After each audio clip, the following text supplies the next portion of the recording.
Voice of Prayagraj, जज्बा सच दिखाने का। भारतीय पुरातत्व विभाग ने खुशरूबाग को ऐतिहासिक धरोहर में शामिल किया है। खुशरूबाग में प्रयागराज के काफी सारे लोग सुबह के वक्त मॉर्निंग वॉक के लिए जाते हैं और यहाँ मुगलों का कई मकबरा भी है। लेकिन खुशरूबाग की ये पहचान सिर्फ इसीलिए नहीं है। खुशरूबाग की कुछ ऐसी बातें हैं जो इतिहास के पन्नों में दर्ज नहीं हुई।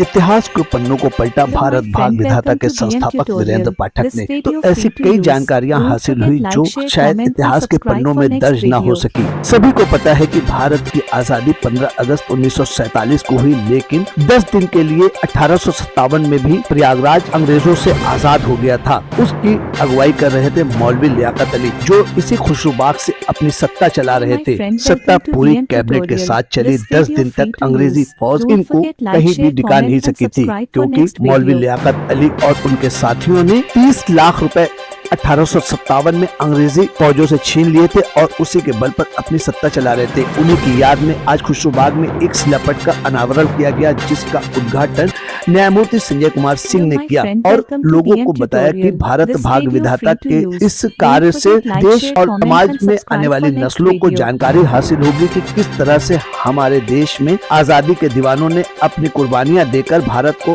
1857 में भी 10 दिन के लिए ही सही आजाद करा लिया था। कार्यक्रम में शासकीय अधिवक्ता इलाहाबाद हाई कोर्ट आशुतोष संड के अलावा अपर आयुक्त CGST जितेंद्र कुमार ने भी भाग लिया। कार्यक्रम में शहर के कई गणमान्य व्यक्तियों ने भी भाग लिया और भारत भाग विधाता की पूरी टीम मौजूद रही। साथ ही कई पत्रकारों ने भी इस कार्यक्रम में हिस्सा लिया। कार्यक्रम के अंत में राष्ट्रगान का आयोजन हुआ और इसके बाद कार्यक्रम का समापन हुआ। आइए आपको सुनाते हैं क्या कुछ कहा इस विषय पर शासकीय अधिवक्ता इलाहाबाद हाई कोर्ट आशुतोष संड ने व अपर आयुक्त CGST जितेंद्र कुमार ने। आज 7 जून से 16 जून तक 16 जून 1857 में इलाहाबाद आज़ाद था।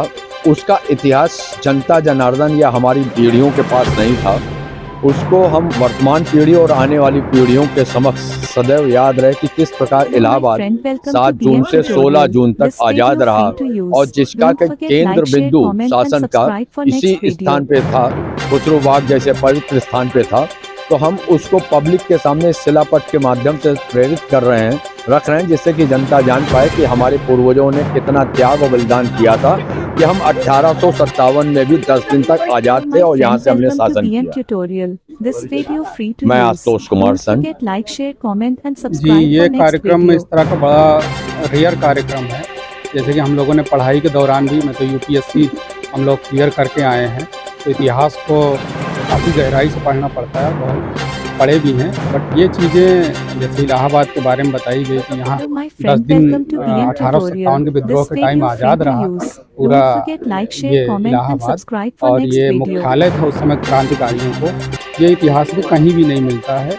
मैं एक बार फिर से यहाँ आने के पहले कार्यक्रम में भी एक बार बुक्स को देख के आया कि शायद ऐसी कोई घटना वर्णित हो, बट वो मुझे नहीं मिली। और इस चीज़ का आज जानकारी होकर अफसोस भी होता है कि हमारे जो क्रांतिकारी थे उनका वो स्थान नहीं दिया गया जो इतिहास में उनका होना चाहिए। यहाँ वर्णन है मेन लोगों का है, जैसे कि कानपुर में है, झांसी में है, झांसी का वर्णन है, बनारस का है, यहाँ भी है। तो लेकिन जिस तरह के क्रांतिकारियों ने उस टाइम बलिदान दिया, उनकी एक बहुत बड़ी गाथाएं जो आज सुनने को मिली, और 10 दिन के लिए पूरी तरह से मुख्यालय बना हुआ था, विद्रोह का मुख्यालय बना, और किस तरह से अंग्रेजों के विरुद्ध एक मतलब संगठित जो लड़ाई लड़ी गई थी उसका वर्णन मतलब नहीं मिलता है।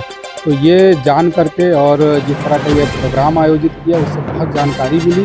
और हम लोग चाहते हैं कि जैसे हम लोगों ने पढ़ा है जो इतिहास को, और आज की जो ये चीज़ें बताई जा रही है, आज की नई युवा पीढ़ी उस चीज़ को पढ़े और जो क्रांतिकारियों का जो समय के हमारे पूर्वजों का जो बलिदान है उसको याद करें और उनके योगदान को मतलब हम भूलें नहीं, क्योंकि हमारी नई पीढ़ी जो है इस पर अमल करेगी तो हमें एक नई दिशा मिलेगी देश को आगे ले जाने के लिए। ये मैं कहना चाहता हूँ।